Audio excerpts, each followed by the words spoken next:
घरौंडा में service road पर स्थित साईं मंदिर में हथियारबंद 4 बदमाशों ने मंदिर में घुसकर पुजारी के परिवार से मारपीट करते हुए हजारों रुपए की नकदी व मोबाइल लूट कर ले गए। मामला शुक्रवार की देर रात करीब 1 बजे का है। लूट की पूरी घटना सीसीटीवी कैमरे में कैद हो गई है। मामले की सूचना पुलिस को दे दी गई।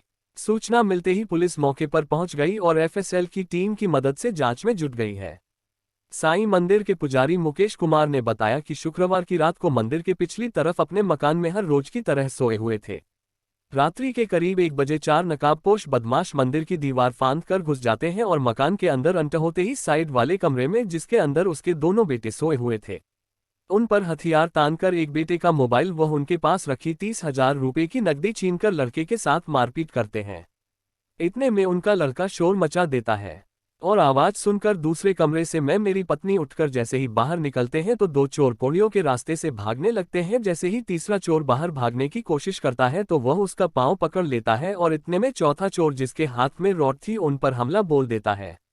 इस हमले में वह घायल हो जाते हैं और चारों चोर फायदा उठाकर दीवार बांधकर भागने में कामयाब हो जाते हैं। घटना की सूचना तुरंत ही पुलिस को दी जाती है। सूचना मिलते ही डायल 112 की गाड़ी मौके पर पहुंच जाती है और एफएसएल की टीम की मदद से पूरे घटना की जांच की जा रही है। वारदात की पूरी घटना सीसीटीवी कैमरे में कैद हो गई है। पुलिस ने सीसीटीवी कैमरे की मदद से जांच आरंभ कर दी है। जी पंडित जी, क्या नाम आपका?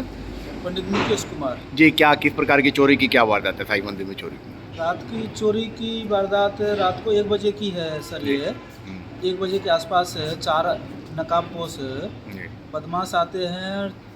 चोरी क्या वो डकैती की मानसिकता लगी उनकी, जैसे आए हैं और चारों को दीवार पहले कैमरा को तोड़ते हैं, फिर वो दीवार कूद के मंदिर में आते हैं अंदर, फिर वो मेरे रेजिडेंस में दीवार कूद के जाते हैं।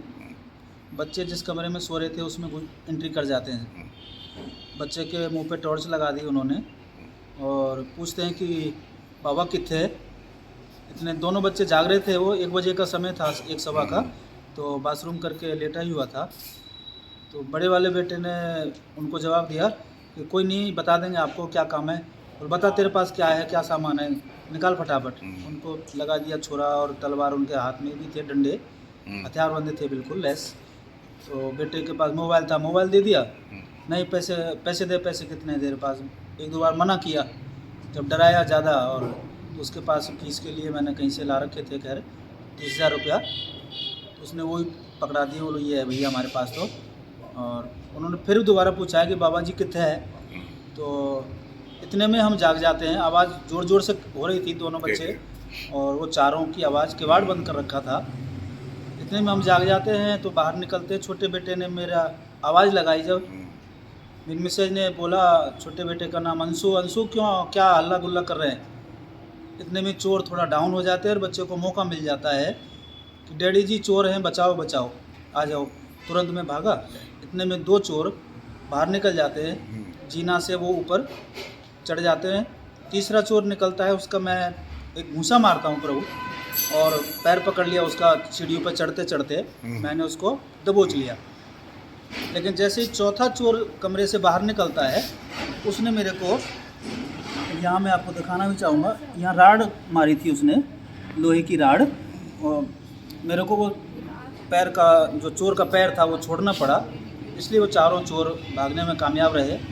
और ये वारदात चोरी की नहीं है, ये एक डकैती की और हत्या की भी मानसिकता हो सकती है इसके पीछे, क्योंकि डर के कारण ही मर्डर होते हैं। तो ये जो प्रोफेशनल चोर हैं, ये कोई ऐसे चोर नहीं है। जानबूझ के प्री प्लानिंग से, जिस तरह से कैमरा तोड़ा, जिस तरह से अंदर गए, रैकी, मुझे लग रहा है इसमें रैकी हुई है, रैकी करके अंदर गए हैं।